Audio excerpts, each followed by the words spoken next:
আপনি কি কখনো অনলাইনে বেটিং অ্যাপ দেখেছেন কিংবা টাকা লাগিয়ে খেলেছেন? সরকার এবার অনলাইন জুয়ার বিরুদ্ধে আরও কঠোর পদক্ষেপ নিতে যাচ্ছে। নতুন আইনে শুধু অ্যাপ পরিচালনাকারী নয়, ব্যবহারকারীরাও আইনের আওতায় আসতে পারেন।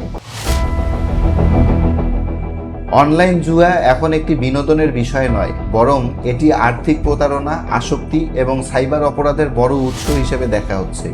গত কয়েক বছর স্মার্টফোনের সহজলভ্যতা এবং ডিজিটাল পেমেন্টের বিস্তারের কারণে অনলাইন বেটিং এবং ক্যাসিনো অ্যাপের ব্যবহার বেড়েছে।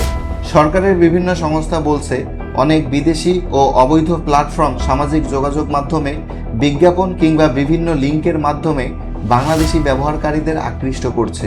অনেকেই দ্রুত লাভের আশায় টাকা বিনিয়োগ করলেও শেষ পর্যন্ত বড় অঙ্কের ক্ষতির মুখে পড়ছেন। এবার সরকার অনলাইন জুয়া প্রতিরোধে আরও কঠোর আইনি ব্যবস্থা নেওয়ার উদ্যোগ নিয়েছে। নতুন ব্যবস্থায় অবৈধ জুয়ার ওয়েবসাইট, অ্যাপ, অর্থ লেনদেনের চ্যানেল এবং সংশ্লিষ্ট নেটওয়ার্কের বিরুদ্ধে সমন্বিতভাবে ব্যবস্থা নেওয়ার পরিকল্পনা রয়েছে। শুধু প্ল্যাটফর্ম পরিচালনাকারী নয়, জুয়ার অর্থ লেনদেন সহজ করে এমন ব্যক্তি বা প্রতিষ্ঠানের বিরুদ্ধেও তদন্ত ও আইনগত ব্যবস্থা নেওয়া হতে পারে। একটা মোবাইল অ্যাপ থেকেই হাজার হাজার মানুষ টাকা হারাচ্ছেন। সরকার বলছে, এবার শুধু অ্যাপ বন্ধ নয়, অর্থ লেনদেনের পথও বন্ধ করা হবে। তাই অনলাইনে বেটিং করার আগে একবার হলেও ভেবে দেখুন।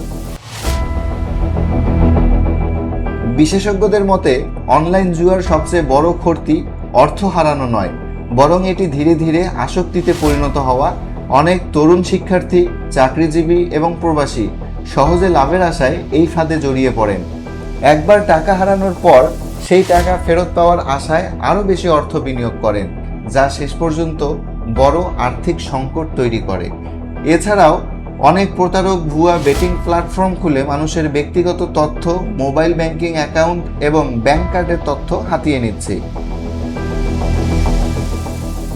সরকারের পরিকল্পনা অনুযায়ী অবৈধ জুয়া পরিচালনাকারী ও সংশ্লিষ্ট নেটওয়ার্কের বিরুদ্ধে নজরদারি বাড়ানো হবে। প্রয়োজনে আন্তর্জাতিক সংস্থার সঙ্গেও তথ্য বিনিময় করা হতে পারে, কারণ অনেক প্ল্যাটফর্ম দেশের বাইরে থেকে পরিচালিত হয়। যদি নতুন ব্যবস্থা কার্যকরভাবে বাস্তবায়ন করা হয়, তাহলে অনলাইন জুয়ার বিস্তার অনেকটাই নিয়ন্ত্রণে আনা সম্ভব বলে মনে করছেন সংশ্লিষ্টরা। অনলাইন জুয়া শুধু টাকা হারানোর বিষয় নয়, এটি ব্যক্তিগত তথ্য চুরি, সাইবার প্রতারণা এবং পারিবারিক আর্থিক সংকটের কারণও হতে পারে।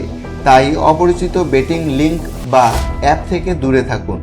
অনলাইন জুয়ার বিরুদ্ধে নতুন উদ্যোগ কতটা কার্যকর হবে সেটি সময়ই বলে দেবে। তবে একটি বিষয় পরিষ্কার, সহজে বড় লাভের লোভ অনেক সময় বড় ক্ষতির কারণ হয়ে দাঁড়ায়।